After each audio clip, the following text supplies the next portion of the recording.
Hello friends, स्वागत करता हूं आपका अपने यूट्यूब चैनल संघर्ष क्लासेस में। जी हाँ दोस्तों, अगर आप मेरे चैनल पर पहली बार आए हैं तो नीचे सब्सक्राइब का बटन दिख रहा होगा वीडियो के नीचे, आप उसे जल्दी से दबा दीजिए और साथ में बेल आइकन बटन जरूर दबा दीजिए, जिससे कि मैं सभी लेटेस्ट वीडियो अब तक पहुँचती रहे। चलिए इस चैप्टर की शुरुआत करते हैं। आज का हिंदी का दूसरा चैप्टर है। इससे पहले मैंने वर्णमाला पूरा डिटेल में पढ़ाया और साथ में उसके उस चैप्टर से रिलेटेड क्वेश्चन को हल भी कराया है, तो आप मेरा पुराना वीडियो जाकर देख सकते हैं। चलिए इस चैप्टर की शुरुआत करते हैं।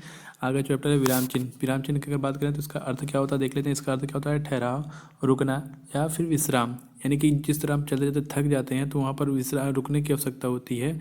उसी तरह भी हिंदी में भी लिखते समय या फिर बोलते समय कुछ चिन्हों का प्रयोग किया जाता है। लिखते समय जो चिन्हों का प्रयोग किया जाता है उसे क्या कहते हैं? विराम चिन्ह कहते हैं। तो काम यहाँ पर एक क्वेश्चन यहाँ पर जो बनता है अधिकतर विराम चिन्ह से जो पूछा जाता है तो वो यही पूछा जाता है कि कामतर प्रसाद गुरु जी द्वारा विराम चिन्हों की संख्या कितनी है? तो आप मार्क कितनी है? 20, क्योंकि प्रश्न में यही पूछता है कि कामतर प्रसाद गुरु जी द्वारा विराम चिन्हों की संख्या कितनी है। तो कितनी है? ऑप्शन में दे देगा 20, 21, 22, 23, 24, जो भी देगा, चार ऑप्शन दे देगा, तो आप कितना मारेंगे? 20 मार के आएंगे। यहाँ से दूसरा जो क्वेश्चन पूछता है कि कामता प्रसाद गुरु जी किससे संबंधित है? किससे संबंधित है? फिर विराम चिन्ह से संबंधित है। या फिर यहाँ से एक क्वेश्चन और बनता है कि कामता प्रसाद गुरु जी विराम चिन्हों को कहाँ से लिया हुआ मानते हैं। यहाँ पर नोट करके लिख लीजिएगा, very very most important question, कि कामता प्रसाद गुरु जी विराम चिन्हों को कहाँ से लिया हुआ मानते हैं। तो ऑप्शन में क्या लगा रहेगा? अंग्रेजी में। कहाँ से लिया हुआ मानते हैं? अंग्रेजी से।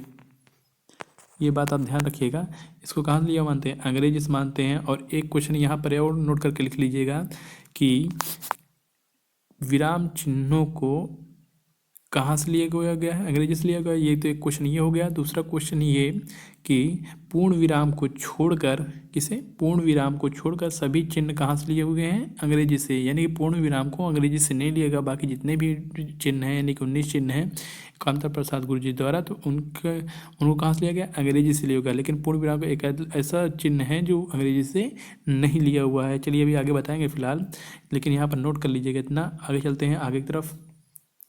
यहाँ पर देखते हैं कौन कौन से हैं। तो जो इम्पॉर्टेंट है मैंने वही बताने का प्रयास किया, अगर सभी को नहीं बताया है तो यहाँ पर देखिएगा जो इम्पोर्टेंट पेपर में अधिकतर पूछे जाते हैं उन्हीं को मैंने बताने का प्रयास किया है।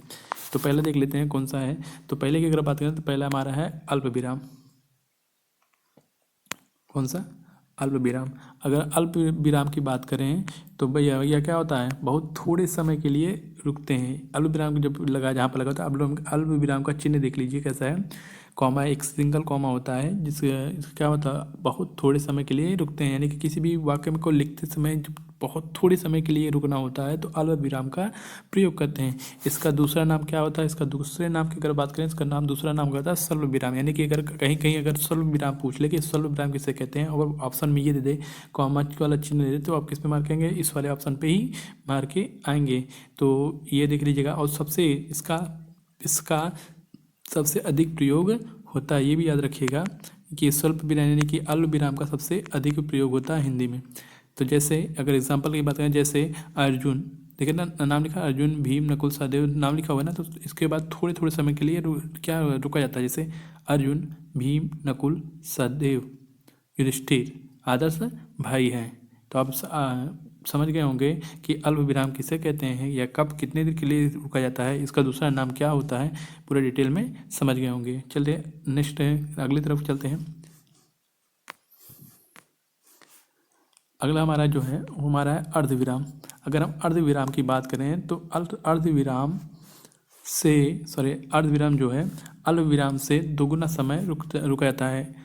यानी कि अगर अर्धविराम का पहले चिन्ह देख लीजिए क्या होता है? एक डॉट होता है, ऊपर नीचे क्या होता है? कॉमा होता है। यानी कॉमा के ऊपर डॉट अगर लगाओ तो क्या कहलाएगा? अर्धविराम कहलाएगा।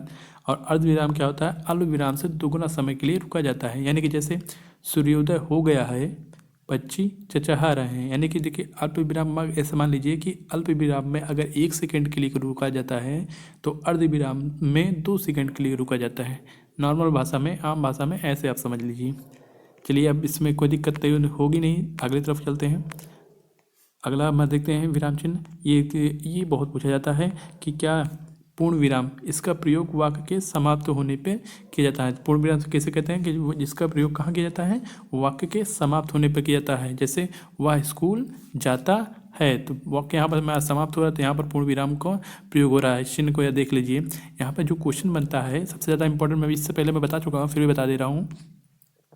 जो पूर्ण विराम है वो क्या अंग्रेजी से लिया हुआ है। ये पूर्ण विराम है कि जो क्या है अंग्रेजी से नहीं लिया गया है। बाकी सभी क्या विराम चिन्ह जो है वो अंग्रेजी से लिए हुए हैं। यहाँ से क्वेश्चन यही बन सकता है जो बहुत इंपॉर्टेंट है पेपर की दृष्टि से, कि विराम चिन्ह का प्रयोग कहाँ से लिया गया है। तो ऑप्शन में दीजिएगा अंग्रेजी में कर दिया होगा तो क्या वहाँ से नहीं मानना है, ऑप्शन रॉन्ग हो जाएगा। क्योंकि सभी जो हैं 20 के 20 मतलब 19 जितने भी हैं वो क्या है अंग्रेजी से लिए हुए हैं। बाकी पूर्ण विराम को अंग्रेजी से नहीं लिया गया है।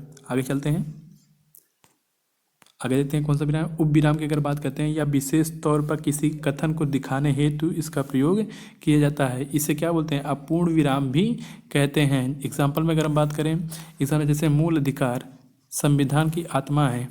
देखिए प्रश्न पढ़ लीजिए। उप विराम देखिए, पहले बात तो उप विराम का चिन्ह कैसा होता है ये याद रखिएगा, डबल डॉट होता है। उसके बाद विशेष तौर पर किसी कथन को दिखाने होते हैं। जैसे बता दीजिए मूल अधिकार किसे कहते हैं, संविधान की आत्मा को किसे कहते हैं, मूल अधिकार को कहते हैं। तो विशेष कथन को दिखाने के लिए इसका प्रयोग किया जाता है। चलिए आगे चलते हैं। हमारा अगला है विस्मय बोधक चिन्ह। यानी कि विस्मय बोधक चिन्ह का कहाँ कब प्रयोग होता है।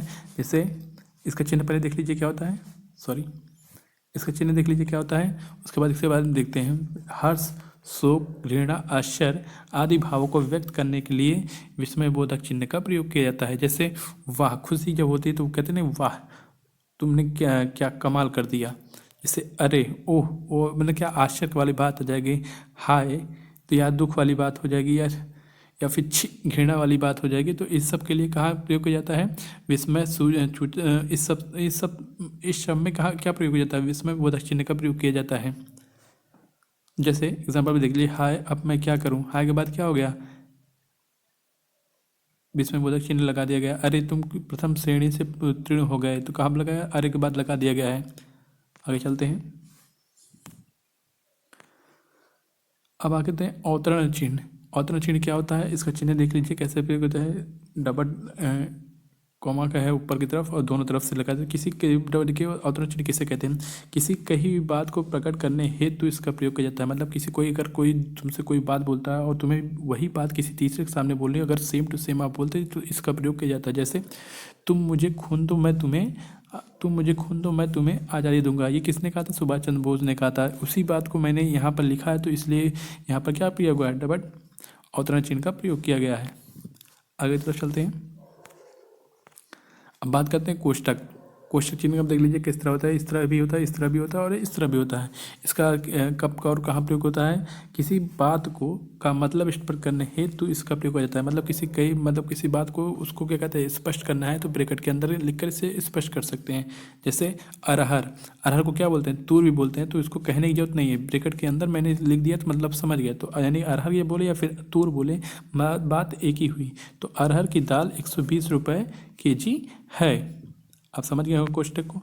आगे की तरफ चलते हैं, तो आगे हमारा जो है वो है योजक चिन्ह। अगर हम योजक चिन्ह की बात करें तो योजक चिन्ह दो शब्दों को जोड़ने के लिए तथा द्वंद्व समास तत्पुरुष समास में इसका प्रयोग किया जाता है। जैसे माता और पिता, यानी कि तो बीच में क्या हो गया, एक डैश लगा दिया, इसका मतलब क्या है, योजक चिन्ह है। जैसे सुख और दुख जोड़ने के लिए दो शब्द को ना, या फिर धीरे धीरे दो शब्दों को जो जब दो बार आता है तब भी इसका प्रयोग किया जाता है योजक चिन्ह का। चलिए आगे चलते हैं, अगर बात करें प्रश्नवाचक चिन्ह की, तो प्रश्नवाचक चिन्ह वाक्य के अंत में प्रयोग किया जाता है पूर्ण विराम की तरह, लेकिन कौन से, प्रश्नवाचक वाक्य के अंत में प्रयोग किया जाता है। जैसे राहुल को किसने मारा, ये प्रश्नवाचक है ना, प्रश्न पूछ रहा है ना, तो यहाँ पर लास्ट में क्या प्रयोग हो जाएगा, प्रश्नवाचक चिन्ह का प्रयोग किया जाएगा। इससे तो आप बहुत अच्छे तरीके से जानते हैं, इसमें बताने की जरूरत नहीं है। आज बताइए, ये देखिए ये पेपर में अधिकतर पूछा जाता है संक्षेपण चिन्ह या लागू चिन्ह। यानी अगर लागू चिन्ह बोल दे या फिर संक्षेपण चिन्ह बोल दे तब भी किसको दिखाएंगे, चिन्ह को याद करिए, एक जीरो की तरह होता है। तो किसी बड़े शब्द को संक्षिप्त रूप में लिखने के लिए इसका हेतु इसका प्रयोग किया जाता है। यानी कि जैसे डॉक्टर राजेश इतना बड़ा नाम होता था, तो डॉक्टर को डा लिख कर जीरो लगा देंगे तो वही हो जाएगा, शॉर्टकट हो जाएगा। यानी संक्षिप्त रूप हो जाएगा। तो इसे डॉक्टर राजेश, यानी कि लघु चिन्ह समझ गए ना, किसी वाक्य बड़ा है तो उसको छोटा कर बनाने के लिए इसका प्रयोग किया जाता है। आगे की तरफ चलते हैं। हमारा अगला है जो है विवरण चिन्ह। अगर विवरण चिन्ह की बात करें तो चीज इनकी विवरण चिन्ह का चिन्ह पहले देख लीजिए क्या होता है, इसको याद रखिएगा। तो किसी कही हुई बात को स्पष्ट करने हेतु या उसका विवरण प्रस्तुत करने के लिए वाक्य के अंत में प्रयोग किया जाता है। जैसे पुरुषार्थ 4 हैं, अब कौन कौन से हैं इसको स्पष्ट करना है, तो उसके बाद क्या वाक्य के अंत में इसका प्रयोग किया गया, कौन कौन से ये बताया गया है, धर्म, अर्थ, काम और मोक्ष। आगे की तरफ चलते हैं।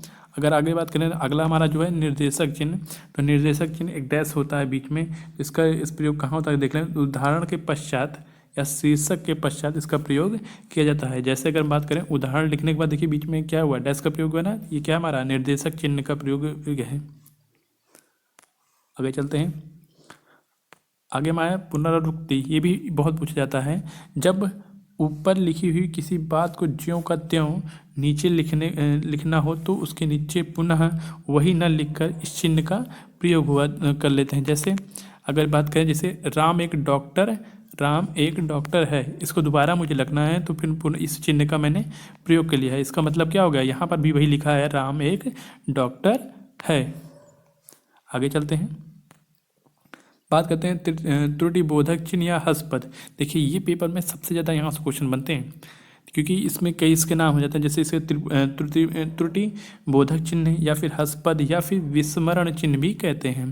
तो चलिए जान लेते हैं त्रुटि बोधक चिन्ह क्या होता है। लिखते समय यदि कुछ लिखने में रह जाता है तब इस चिन्ह का प्रयोग करके उसके ऊपर उस शब्द का या वाक्यांश को लिख दिया जाता है।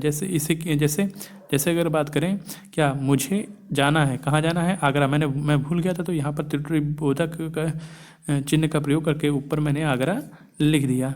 तो आप समझ गए ना कि पहली बात तो यहाँ पर सबसे जो क्वेश्चन बनता है कि ये बनता है कि हस्पद का और क्या नाम हो सकता है। तो ऑप्शन में कई सारे नाम दे देंगे, या फिर विस्मरण दे देगा या फिर त्रुटि बोधक चिन्ह भी दे देगा। तो दोनों में से अगर कोई भी रहेगा तो आप उसे मार के आएंगे ऑप्शन में। आगे चलते हैं। अगला है जो है तुल्यता या समता सूचक चिन्ह। ये तो नाम से स्पष्ट है, तो दो चीज़ों की तुलना करने के लिए इस शब्द का प्रयोग किया जाता है, राम और श्याम। जैसे राम और श्याम। आगे चलते हैं। जो हमारा अगला विराम चिन्ह है उसे लोप चिन्ह कहते हैं। जैसे लिखते समय लेखक कुछ अंश छोड़ देता है तो उस छोड़े हुए अंश के स्थान पर ... लगा देते हैं। जैसे माँ ... तुम गांव छोड़कर चली तो नहीं जाओगी। ये बच्चा क्या पूछता है, यहाँ पर क्या लिख सकते हैं, कुछ भी लिख सकते हैं। जैसे क्या, माँ क्या तुम गांव छोड़कर चली तो नहीं जाओगी। या फिर जैसे बोलते हैं राम ने सुरेश को गाली दी ... पर कुछ भी हो सकता है ना, तो आप समझ लीजिए क्या हो सकता है।